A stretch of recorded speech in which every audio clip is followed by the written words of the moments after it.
Today I've got my brother Bill Robertson. And so Bill and I first met back at we were in San Diego. I think it was the first time we Mm-hmm. really met. And Yep. we were going to an event at Paul Check's house and we were chatting a little bit before. We did the mandala workshop, which was fantastic. And I kind of heard of you. I feel like I'd seen you, throughout the grapevine, but had the opportunity to, really connect with you there, not at the deepest level, but then we had the opportunity to go real deep on the Martha's Vineyard retreat. And that was, a great opportunity for all of us. And so, Bill is a phenomenal, and I don't say that lightly, creator of jewelry. And, it's something that I think is not a very common career these days. I think that, you know, I'm pretty ignorant about the jewelry industry, but I think a lot of people are, mass producing things based on, I see a lot of things in stores and there's like 30 of each one, but everything that Bill makes is custom made. So I'm going to post some pictures in here at some point about some of the beautiful work he does. But if you haven't seen him, check him out on Instagram. Bill, what's your Instagram people to follow along with? You can find me at William Arthur Jewelry,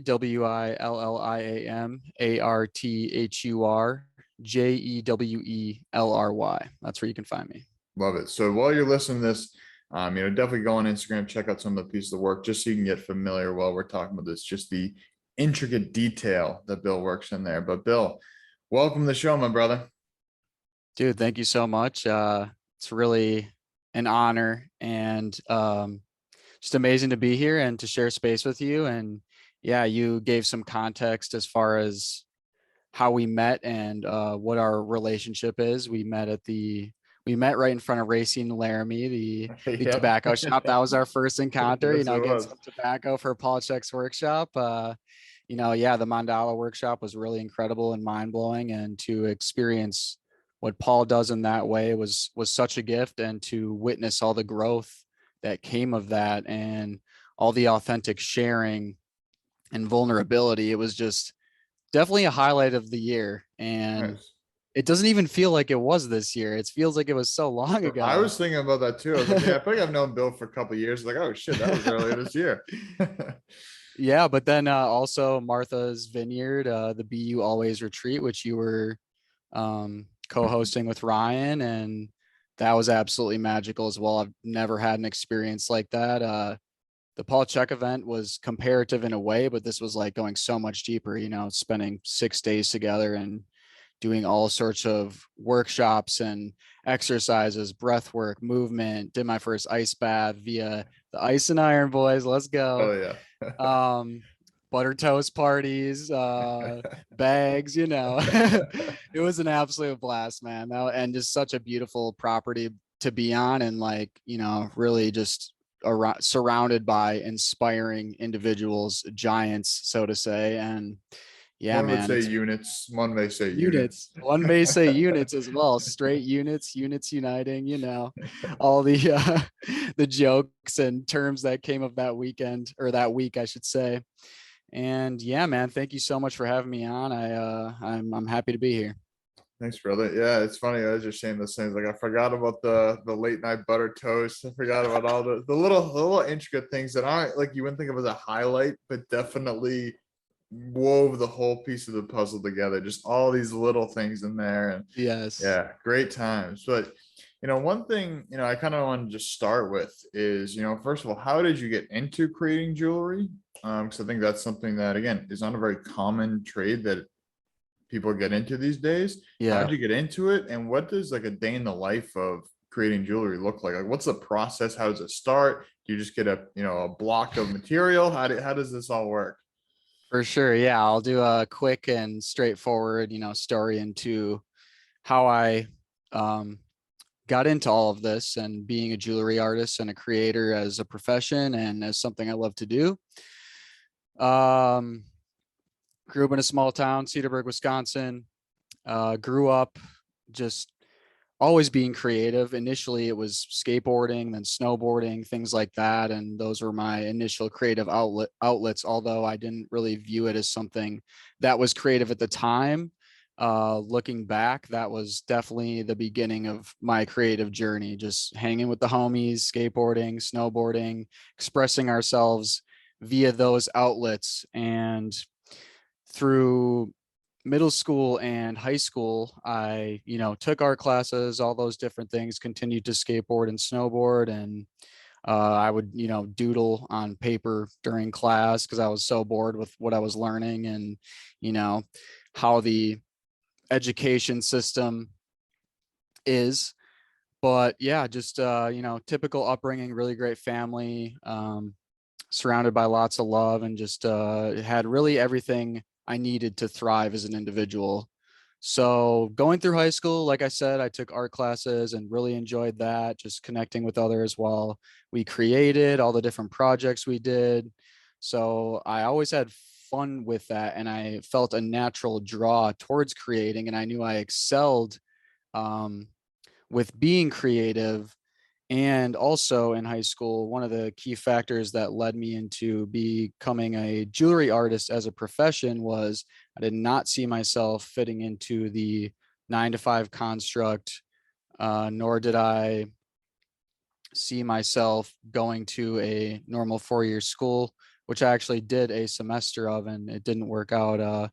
But I really felt like a lot of people my age and the peers around me were doing what society felt they should do and what their parents felt they should do. And lucky for me, I had a mother who really just supported me in whatever I wanted to do and explore. So, um, as far as getting into the jewelry creation, I was introduced to wire wrapping, which is just a more craft version of jewelry making via my friend Todd Schmidt. I started exploring that and really excel with it. And I started going to music festivals and selling my work. So I was like, oh, there's some potential here, like this could totally lead to something more. So as I begun to dive deeper and, see the potential with it all, I was like, what is the next step I could take here with this craft? And I was turned on to a school called New Approach School for Jewelers by another mutual artist named Nick Noyes. So I found that program online, called the school, talked to the teachers, was really intrigued by it, and knew this was the next step. And the facilities looked world class, and heard really great things about the program overall. So I signed up for the 3 month jewelry program there, moved to Nashville, learned a bunch of amazing foundational skills there. And after I left, I just became a mad scientist in my mom's basement for a couple of years, and And when really was just this? started. What year was this that we're talking about right Okay, now? yeah, that's good for context. 2015 was the year Okay, I cool. went and graduated from New Approach, because it's a really short program, 3 months, 8 hours a Nice. day, 5 days a week, intensive program. And yeah, just after that, just really started, sitting down with the metal and experimenting and following and creating things that I resonated with, and just exploring my creative abilities with the metal. And then with that also came starting to build the business. And that's been a long process over the past 5 years. But essentially, yeah, that's the gist of my journey into jewelry making. And then, should I go into the day in the life right now, or do you have any input on that, or Yeah, well, I any just like questions? to, kind of just get a feel for people because obviously there's so many different metals to work with, so many different jewels to work with. I love just kind of have you dive into the process of that, what metals are you working with, what jewels are you working with, and how does like do you start with a brick? Do you start with a small piece? Like how does the whole process unravel? Totally. So, there's literally 1,000 different ways to make the same thing with jewelry, which is interesting. And I feel like there's like a huge, well, yeah, there's a big resurgence in handcrafted art, and a lot of jewelry pieces that you'll see as far as like what's in mainstream stores and all of that is mass produced designs. And I really feel like that sort of thing, not all these stores, but the big box stores, they are creating for what the masses will like, versus what I do, which is I'm making things that I love and I resonate with and I see as cool, and beautiful myself, and then attracting other individuals out there and having faith that other individuals will feel the same about it. So my process specifically, I handcraft everything. There's a few different ways I can go about it. I can take the raw materials, such as the metal and the gemstones.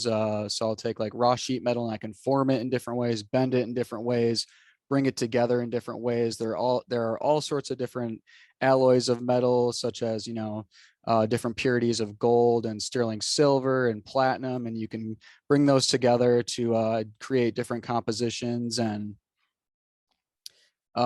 yeah, so that's fabrication. And then a lot of what I've been doing recently is hand carving wax. So I'll take a raw chunk of wax, I'll have a design, and then I will sculpt that into the form I desire. And then from there, there's a process called lost wax casting, which in layman's terms, basically I just take that piece of wax and it turns it into whatever metal of choice that I want. And, I could dive deep into that, but I don't want to bore people.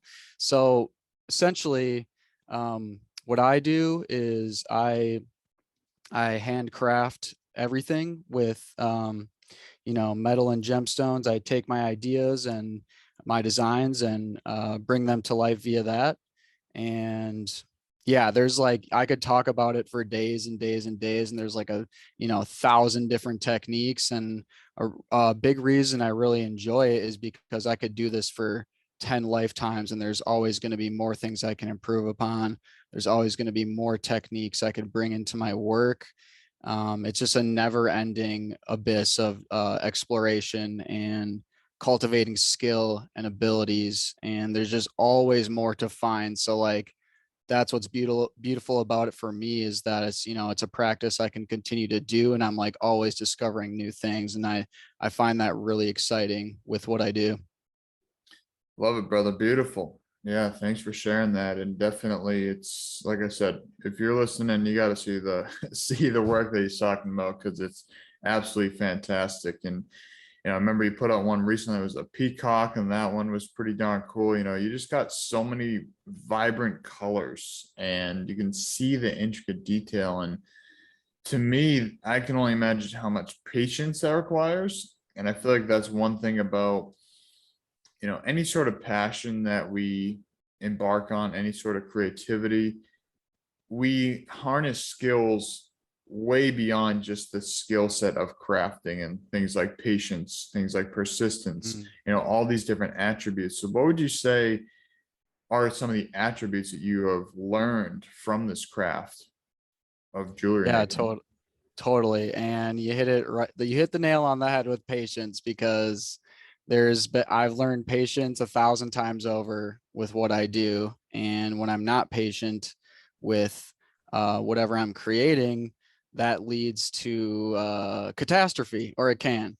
But so yeah, when I have a piece that, is going to take 200 plus hours from start to finish to make, I have to be patient with myself. I can't, it's that delayed gratification. And that's another, rabbit hole we could dive down, that I've, learned from this whole process of becoming a professional jewelry artist. But yeah, just patience has been huge. So, and really enjoying the process, being patient with, how long it's ever going to take, and enjoying the process along the way. Because if I'm, only enjoying the finishing product, which definitely is the best part, it's like after, when everything comes together and you're putting those finishing touches on it, and that's just a massive win. And there's just so many amazing feelings that come with that. But yeah, learning how to enjoy the process has been also integral.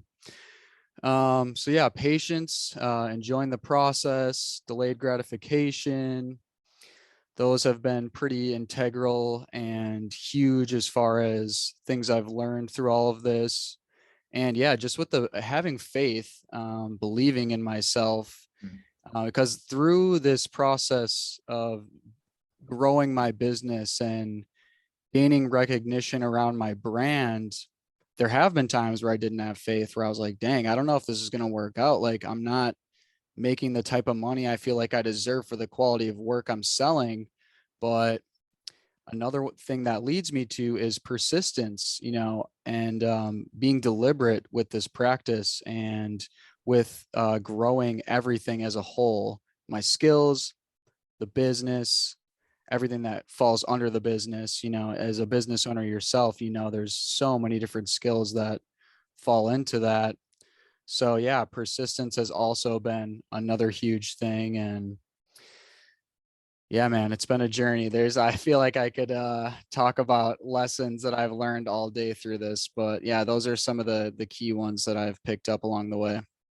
Yeah, it's funny you mentioned a lot of those there too, because that's something I'm constantly reminding, clients, people on my Purium team is, hey, any goal that we're working on, any skill is going to take patience, persistence, consistency. And those are kind of the three attributes that I typically nail down because, things take time. And like you said, you started in 2015 and sounds like, it's really been the past few years. We're talking about 6 years ago, at this point, 2015. So, sounds like it took a few years to really get yourself into that swing where in the beginning you're feeling like you weren't getting paid enough. I'm sure there was the self-doubt, the limiting beliefs, all these things that rise up. And, I'm about to enter into year 3 in actually about a month from now. September 18th is my business's birthday, 3-year-old birthday. So definitely I still have some of those sometimes too. And I'm just like, man, is this real? Is this going to be possible? Kind of on the brink of like, surviving, but not thriving. And it's like, I know I'm not getting paid enough for what I do. And it's like, it's the fine balance of, trying to figure all this stuff out, and those limiting beliefs creep in. But at the end of the day, we got to be patient, we got to be persistent, we got to be consistent, because if we keep showing up, I think it's like most businesses fail in the first year, and that's like the vast majority of businesses fail in the first 3 years and 5 years. But then I think there's some stat like once it gets beyond like 5 years, they're usually established. And most people don't get that far. So I think it's an interesting piece, man. And one thing I kind of also want to, just on the topic of creativity, when you're talking about the Paul Chek workshop, do you find that being creative in this area of your life translates to other areas of creativity? Like, was the Paul Chek workshop easy for you? Like painting, was that easy for you? I would say that the creativity pours out into almost everything. As far as like the fundamental components of being creative, the Paul Chek workshop, there was some blocks to work through for sure. But and yeah, this brings me to like one of my primary lessons that I learned at the Paul Chek workshop was not letting people's perception of what I'm creating or what I'm sharing form my perception of self, or or how I feel about what I'm creating. And that's been like such a battle, because other people's opinions matter in some regard, but in the end, the true north should be, how do I truly feel about this thing that I made, and not get wrapped up in what others are going to think, because that's always a losing game. There's always going to be someone that has a negative opinion. So like, how do I learn how to really trust how the feelings I'm getting around what I'm creating, and have that be the the guide for just empowering myself in my creativity. So yeah, that was what was the question again? Sorry. I was just asking if the creativity, overflows to the other aspects, which it Oh yeah. sounds like it does. Yeah, for sure. 100%. And man, I think just as humans, we are innately creative. Like, some people say they aren't creative, but like that's all we do. We create every second of every day. We create our perception of the world, our perception of ourselves. If you don't think you're creative, I mean, maybe you're not creating consciously, but you're creating unconsciously. Like, if you know, so If you're cooking your own food, you're creating a meal. exactly. I literally view every single human as an artist. I really feel like it is our superpower as human beings, is to be creative. And yeah, like I said, it's our superpower, and we're always creating. And I think, we need to really we should hone in on that, because like I said, we're creating every second of every day, we're creating our routines, we're creating our lives. So if you don't think you're creative, then you're really negating from your potential.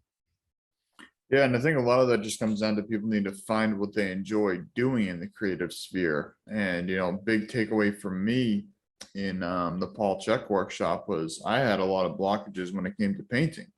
And I've shared this before, but for me, I used to love drawing when I was growing up, and I think it was in sixth or seventh grade in middle school. I had an art teacher that gave me a C on a project, basically told me my art wasn't good. And from there, that was like, oh, well, an authority figure told my art's not good. And now I'm just going to stop creating, and kind of made me recognize like that created quite an art wound in me. And it was when I started my business, Whole Health Connections, like 3 years ago, that I started creating a logo, started creating, all this, an Instagram page, started creating all these things. I was like, wow, I forgot how much I love creating, but it took a lot of years to get back to that point. And then getting to the Paul Check workshop, doing the painting. And I remember just being so in my head and being like, oh man, like everybody else is so far ahead of me. Oh man, theirs are really good. Oh, mine doesn't look very good. And just getting so, and a lot of it probably because I was a little stoned on the first day, a little bit higher, a little bit higher than I intended to be, because that was definitely a tool that at first I think helped me get into that creative, and then I just smoked a little too much. It's easy to get excited when you just got bags going around 24/7. But Right. but anyway, so it was like, for me, it made me recognize, like, I used to tell myself, oh, I don't care what people think, but it showed me is like I really do. And I've just kind of suppressed that. Like you said, it's not a bad thing. It's important to care what people think to a degree, because if you didn't care what people think or people thought, and you're just making art that nobody else likes besides yourself, then it's like, you wouldn't have a business, because people would also need to like that. So it's that fine line of like creating what you love to create, and also, like you said, having faith that other people will make it too, as opposed to saying, I'm just gonna make this, I don't care what other people think.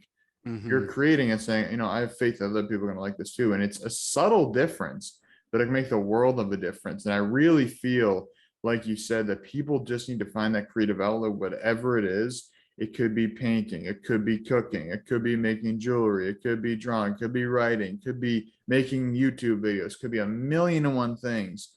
But I can say the time, and for me, it's gardening is a big piece of my creativity. It's like, but when we're in that creative flow, everything else just dissipates. And I think that's one thing that, people talk about flow state a lot.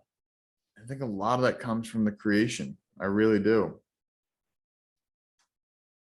I agree. Yeah, man. Flow state is huge. And I really feel like this is offshoot of, I think it's Stephen Kotler, but he talks a lot about flow states. And flow states he defines as nothing more or nothing less than getting our biology working for us. And that really got me thinking like, oh, how do I, get my all these, different neurochemicals flowing, and how do I get into these states more effectively? And he talks a lot about curiosity, what do we desire to know and learn, and how this is a cool breakdown that he put out there that I got inspired by. So I'm going to share it. So yeah, curiosity, desire to know or learn.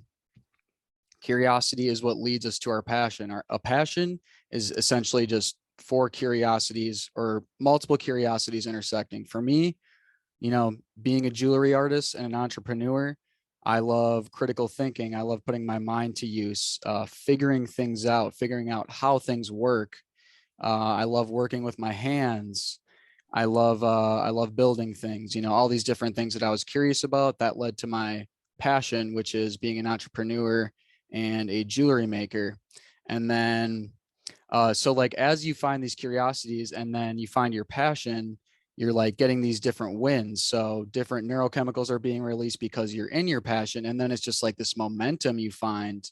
So it's cool when we like break it down in this way. And then one more aspect of that is passion leads to purpose. Oh, that's like the next step, like taking your passion and pointing it outwards, attaching it to something greater than yourself, And I find this like a very effective way to, get your biology working for you and finding momentum with, all these different things in life and whatever you're doing in life. So when you look at it with this lens, you can just like expand on your potential so much. Like, okay, check curiosities into my passion. Okay, how do I find my purpose with my passion? And it really expands, where you can take whatever you're doing. And yeah, man, it's cool stuff. I don't know exactly what point I was trying to wrap up there, but that's one of the things about podcasting is like it gets so tangential sometimes, and why I'm so interested in exploring these long form conversations is like there's so many people that are so good at like elaborating on these like huge points, and then they're going down all these different directions and then wrapping it up with a bow and then making one or two clear points. But right there I failed to do that, but it was fun to express where I was going with it. And yeah, man, I don't know if you have any thoughts on that. Well, just on that, that last piece you're saying there, people are going off on tangents. And I think that's something that, I definitely find is a challenge for me, is being clear, concise, and to the point, where I feel I do better on longer form contents because I like to explain things in depth at times. And, when you're saying that people going all over the place, I don't know if you listened to Kanye West and Joe Rogan episode, which I didn't even know they did it. I thought that didn't happen. no, it was really good. But the Mm. thing is Kanye, he was going off on all these different tangents. And if you just listen to 5 minutes, I'd be like, this dude is just crazy, like how the media portrays him as a crazy dude. But if you listen to the whole thing, and he's like going off 5 minutes about like farming, then 5 minutes about business, and then but he brings, like you said, he brings it all back together, Mm. and then he ties it up with a nice, beautiful bow, and it's like, whoa, that was a hammer of a point. But if you just put them in a sound bite, like a lot of people do, or like the short attention span, they just watch them for a few minutes, like, oh, this dude is crazy. But you listen to his whole spiel with all the different tangents, and then he connects them, and it's phenomenal. And I think that's one thing that, that's a creative type of venture too. And people have different creative ventures. There's people that are really good at, being like, here's 3 quick things, boom, boom, boom, boom, boom. And that's something I'm working on, just because I know it's a valuable skill to have. And, I want to expand the, depth of my, communication arsenal. But as of right now, I do better on longer form, I feel, because I can work around points. And not that I'm comparing myself to Kanye, but, sometimes I go off on different tangents and bring them back home. But Yeah, yeah, man. it kind of just something that's coming up for me when you were speaking there, as well as I'm curious. Obviously, you've been doing this for 5, 6 years or so. What would you say has been the biggest challenges in your business and also in your creativity? Because, like I said, there's always, in my experience, some sort of limiting belief. There's always a challenge or many challenges. But what would you say, has been the biggest challenges you faced as a entrepreneur and as a creative professional? Yeah, that is a good question. It's been really hard to believe in myself and believe that it is going to work out. The one thing that really got me through all that, I just continued to move forward, even through the times I didn't believe in myself, or I was like, I don't like, I had momentum, I knew, but like I said, there was times where the financial situation, it was just like, holy crap, I've been doing this for a few years now, and I'm still not having the steady income I'd like to have and that I believe I deserve. And um, yeah, it just really helped to just continue forward. It comes back to that persistence and that consistency day to day, having a routine. You can't expect to be a successful entrepreneur if if you're not gonna build a routine around, doing the things you need to do every day. Say you quit your job, like, you had someone telling you what to do. You need to become that person.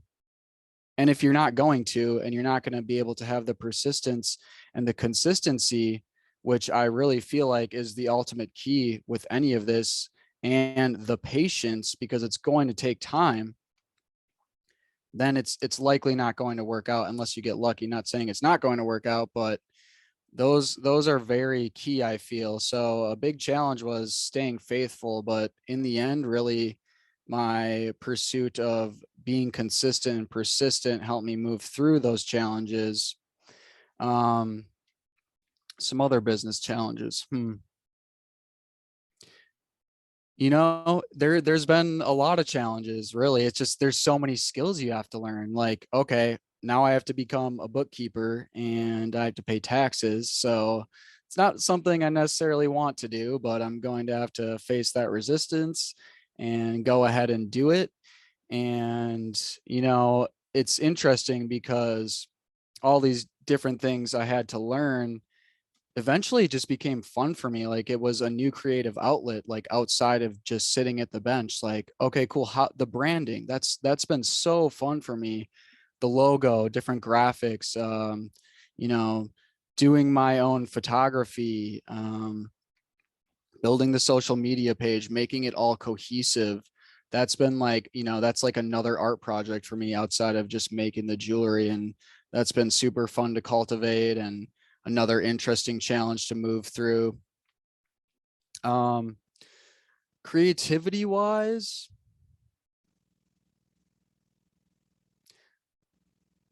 and well, just overall, I'd say like learning, like when, like, there's days where you're going to want to continue to move forward and crush work, but in the end, you should really just take some space from your work. So Mm, learning when to honor yourself and being like, I think, and being an entrepreneur is cool because you have the freedom to be like, all right, I can honor myself today by going to connect with friends and creating space via that, or just going to spend some time in nature.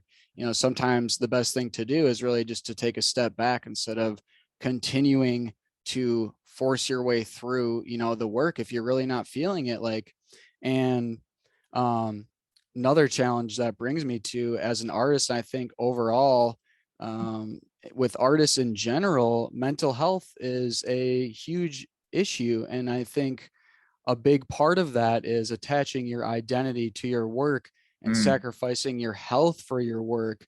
And people like, I really feel like artists identify with, being the hurt, depressed artist. It's like, no, like that's not cool. It's like, stop perpetuating that idea.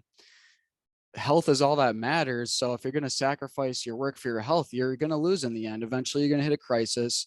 You're going to, you know, run into disease, disharmony, all these things, and your life's going to fall apart. So, um, yeah, I've definitely struggled with my mental health through it all too. But in the end, I've learned that I need to put that above everything mm, that comes before my work, because life isn't enjoyable if my work's going well, but my mental health is shit.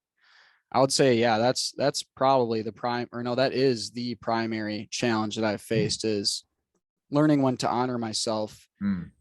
with my work, because it's so easy with my patterns to just be like, oh, I'm going to push through it.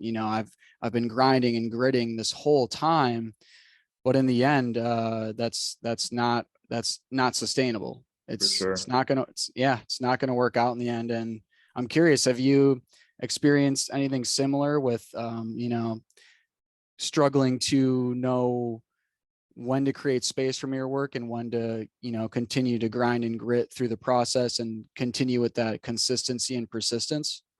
100%. I mean, just to kind of reflect on what you were saying there too, is, we live in this instant gratification world that, I had the arrogance to think when I first started, oh yeah, I'll figure this shit out in a year. I'll be making, X amount of money in my first year. I'll make this in my second year, this my third year. But that's just not the way that things usually work, is as fast as we think they will. And that's where I really think that patience, persistence, and consistency comes into play. Because I think, again, most businesses don't make it in the first few years. And I think it's people just give up too early. And there's the like classic graphic of a guy who's like digging for gold. And he's like two swipes away from gold and he turns around.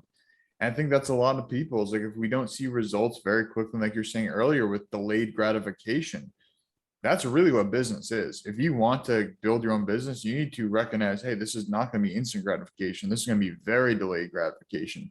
And that delayed gratification could be a year, It could be 3 years, could be 5 years, could be 10 years, could be 15 years. But at the end of the day, if you, in my opinion, if you love what you do, it's all going to be worth it.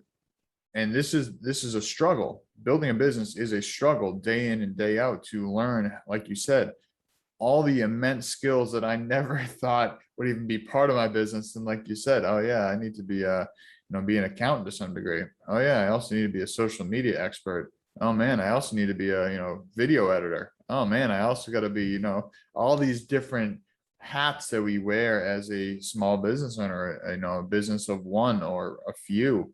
So, I've definitely experienced the challenges. I'm still experiencing the challenges. That's definitely, like I said, I'm at a point right now where I'm surviving, but I'm not thriving yet.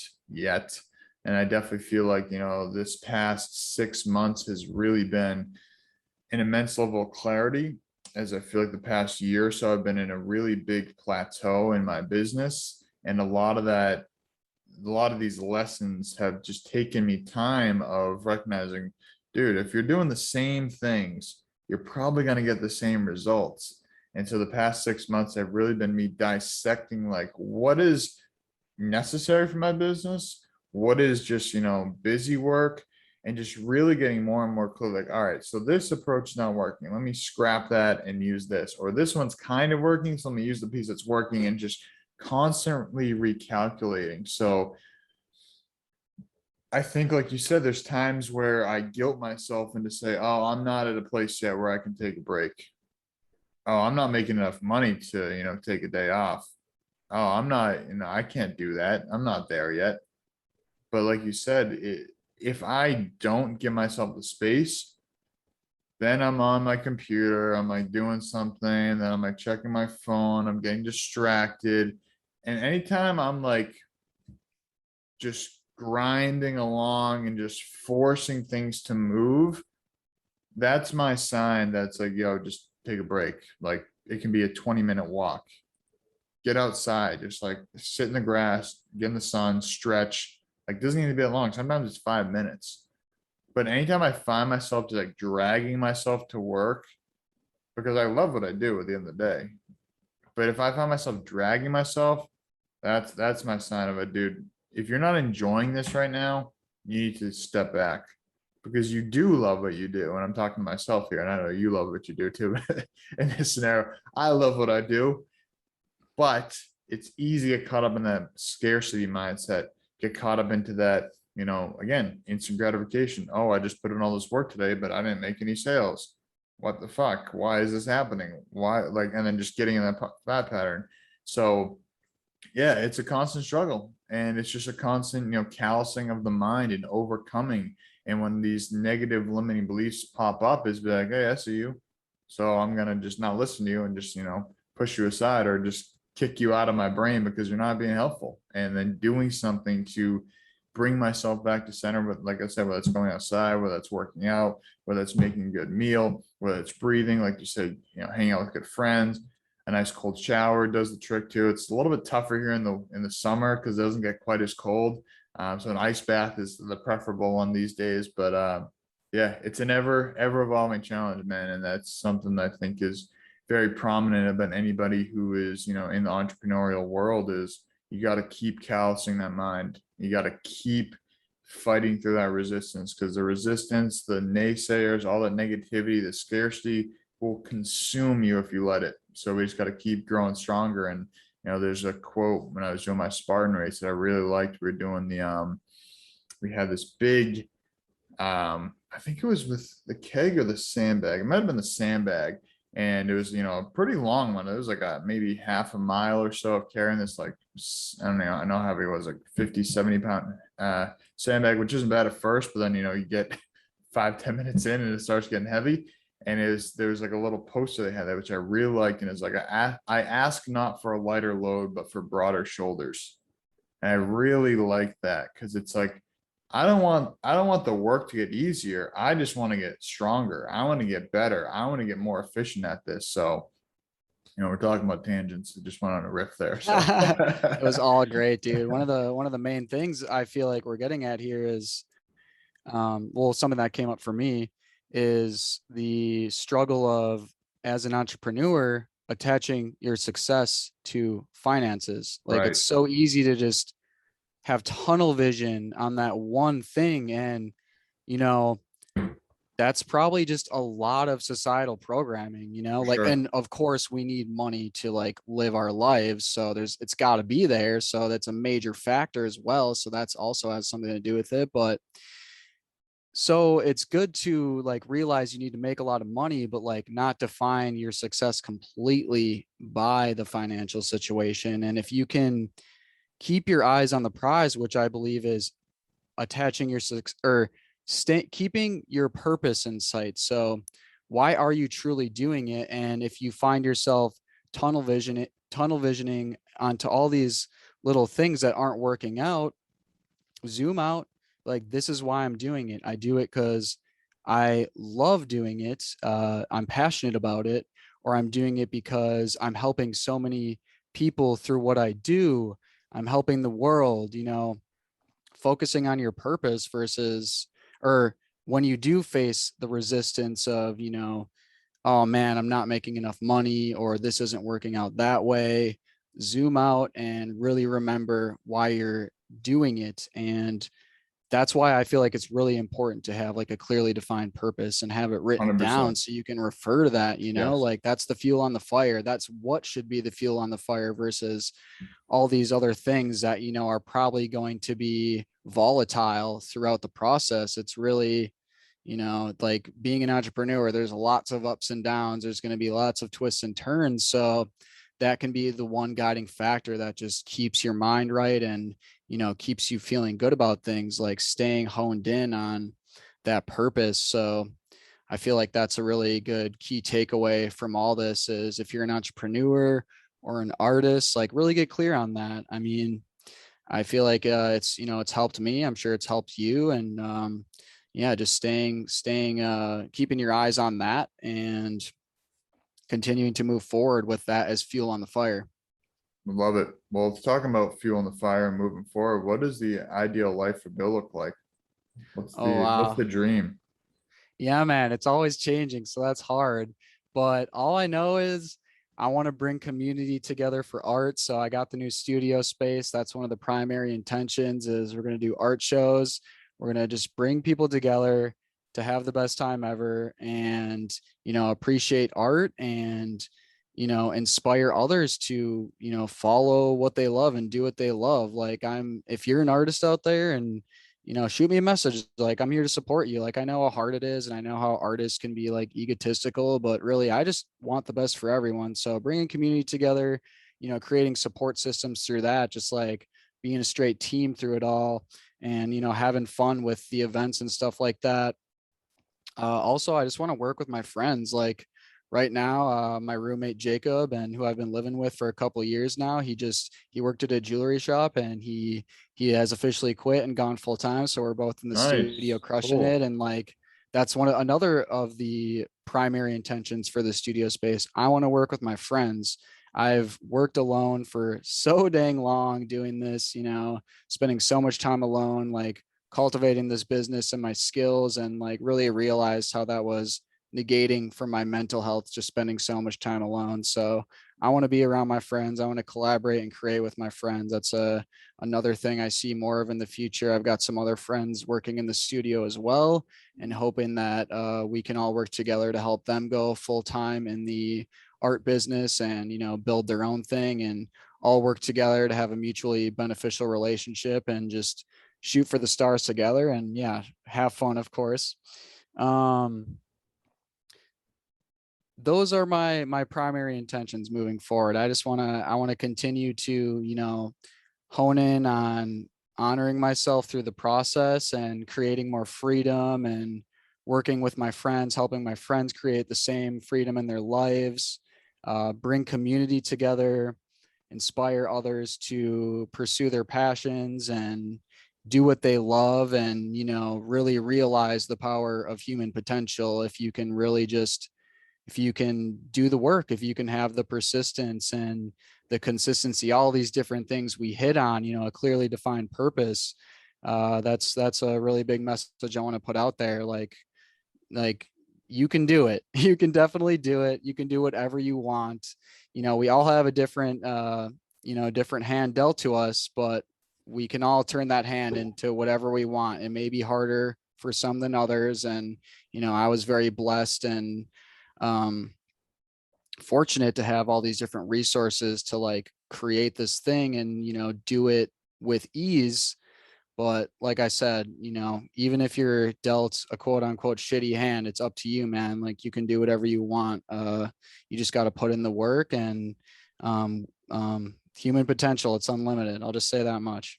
100%. Well, we talked about a bit on the retreat about David Goggins, and I was talking with Chopper Dave about that. And, listening to that book, Can't Hurt Me, has definitely changed my life. And I'm listening to it for the second time right now. And, this is a guy that came from basically nothing. And he became one of the greatest athletes, greatest Navy SEALs of all time. And like you said, potential is unlimited. And he had every excuse why he couldn't do it.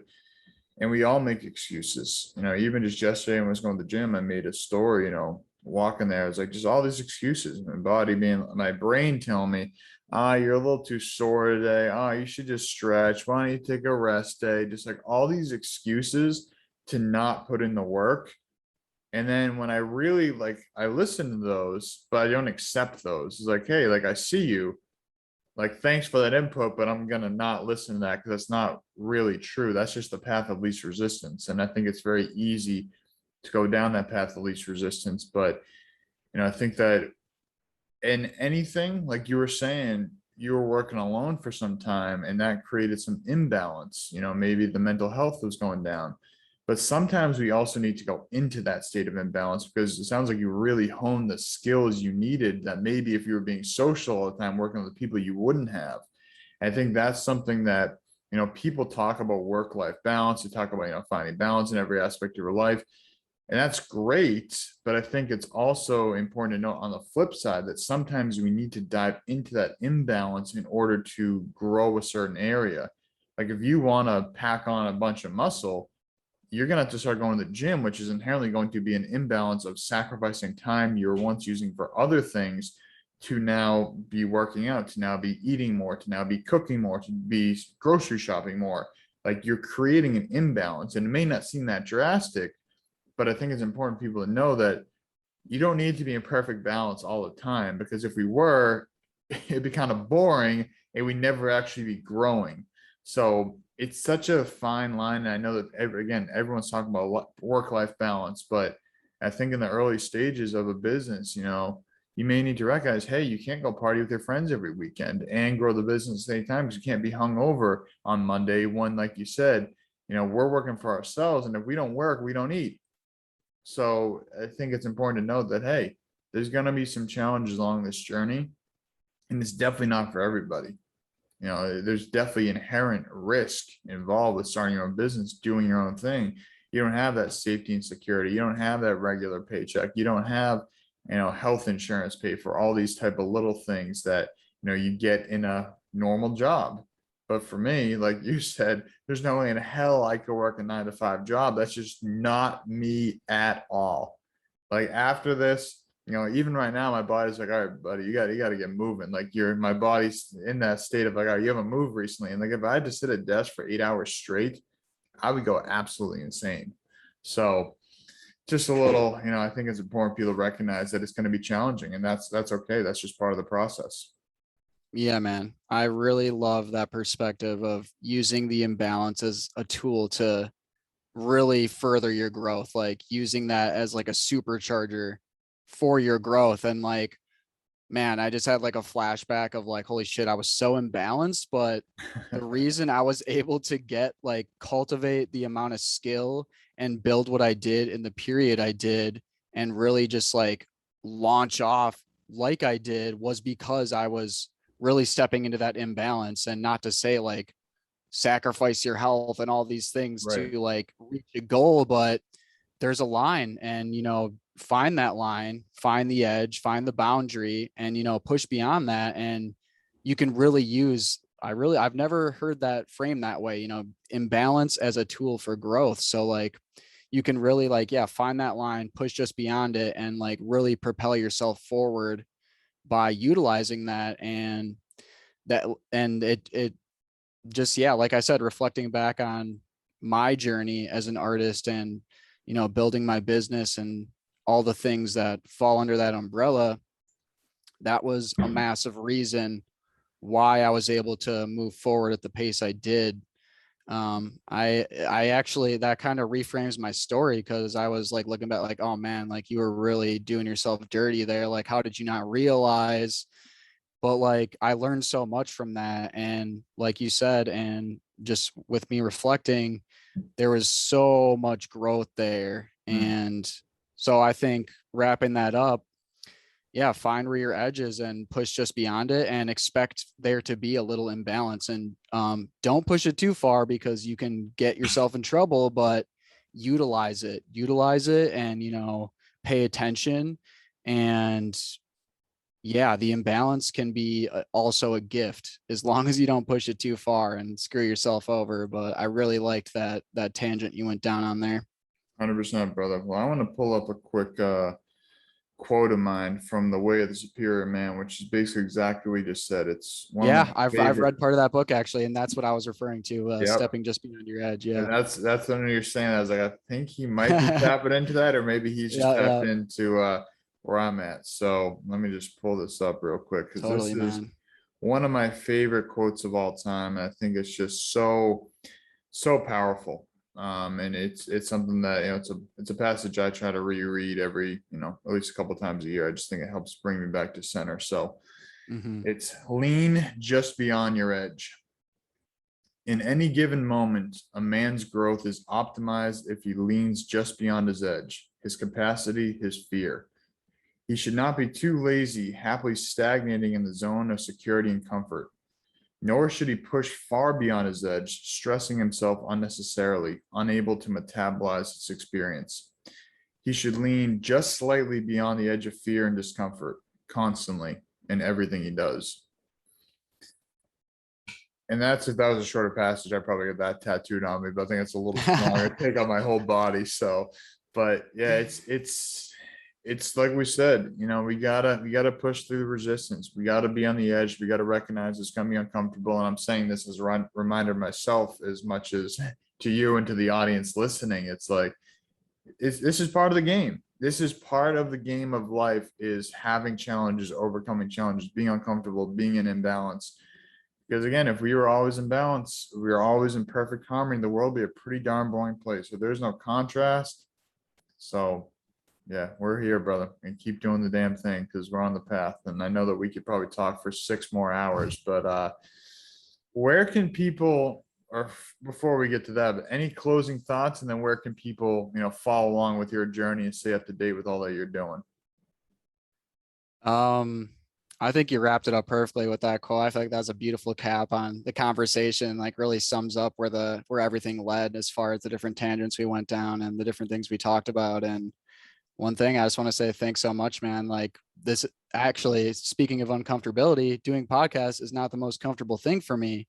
But like just recently, you know, I'm starting my own podcast, and um, realizing that that's an uncomfortable thing and there's some resistance there, so much growth there. And man, I feel so empowered after having this conversation and the previous podcasts I've done. So like super excited to continue explore, and just want to say thanks so much, man. And thanks for your time, and such an honor to be here, a part of the Whole Health Connections podcast. And yeah, let's leave it at that. And you can find me at all social media platforms, William Arthur Jewelry. So Facebook, Instagram.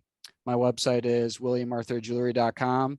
If you listen to this, shoot me a message. If you have any thoughts on any of the things we talked about, like I love to discuss and connect with others. So if you have the urge to, connect or just say what's up, like I'd love to hear from you. Oh yeah, brother. Well, Bill, thank you for being you, my friend. Thank you for being here.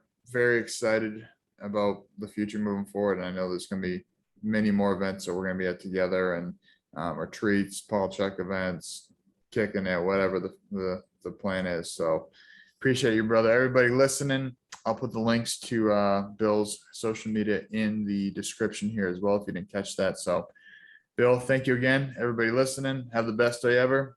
See y'all soon.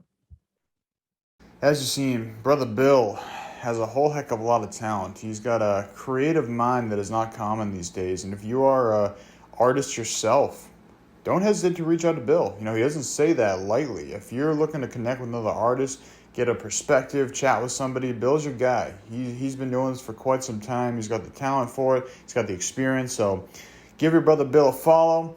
Put his links in the description here. And reach out to Bill. Start a conversation, and he'll be more than happy to help. And now, if you are listening to this, that means that the Foundations of Wellness course is officially live. And what that is a pre-recorded course that myself and my brother Zavi Donabedian have put together to help you with mastering the basics of your health. So just like I said, we're getting to the Foundations of Wellness. It's the name of the course. That's what it's for. So we're getting back to our basics. It's so easy to overcomplicate things with the latest biohacks, the latest tips, tricks, and tools. But true health stems from mastering the basics. So that's our goal with this course, to help you master the basics, and then you can go from there. Build that foundation, build the basement, because no building is strong if it doesn't have a good foundation. You can build the tallest skyscraper in the world, but if it doesn't have a strong foundation, it's not going to last too long. So we're here to build your foundation, build your ground floor, and I know you're going to love this. We put a lot of love and effort into this. We're talking about 6 foundation principles: moving, thinking, breathing, nutrition, hydration, sleep, community, embracing change, and a whole heck of a lot more. So I'd love for you to check that out. I'll put the link here. If you're listening to this on release day, you may be just in time for the launch day special, which is going to have a nice discount. If you have any questions on the course, feel free to reach out to myself. More than happy to answer any of those questions, get you in the right direction. But check out the Foundations of Wellness, and I'm really excited to hear your feedback. Have the best day ever.